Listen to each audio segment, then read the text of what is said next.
Okay, Avinash ಹೊರಗೆ ಬಂದಾಗ ನಮ್ದೇ ಇಂಟರ್ವ್ಯೂನಲ್ಲಿ ಒಂದ್ ಮಾತು ಹೇಳಿದ್ರು ಅವರು, ಅಂದ್ರೆ ನೀವ್ ಅವ್ರಿಗೆ ಹೇಳಿದ್ರಿ ಅಂತೇಳಿ.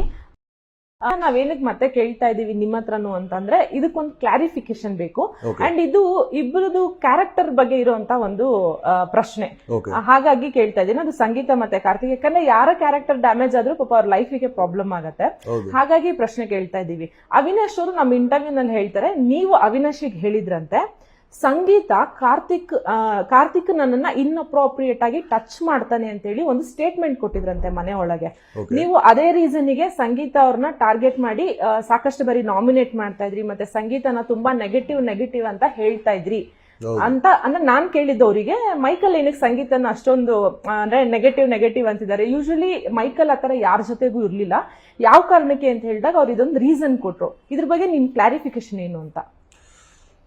ನನ್ನ ಕ್ಲಾರಿಫಿಕೇಶನ್ ಏನಂದ್ರೆ, ಒಂದು ಮಾತು ಬಂತು ಆ ತರ, ಬಟ್ ಆ ತರ ಏನು ಇಲ್ಲ ಅಂತ ಪ್ರೂವ್ ಆಯ್ತು.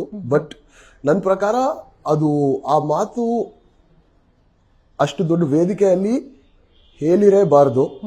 ಬಟ್ ಎಲ್ಲ ಸೆಟಲ್ ಆಯ್ತು, ಏನು ಆಗಿಲ್ಲ ಅಂತ ಪ್ರೂವ್ ಆಯ್ತು. ಸೊ ಅದು ಆ ಮಾತು ನಾನು ಅಲ್ಲೇ ಬಿಟ್ಬಿಡ್ತೀನಿ.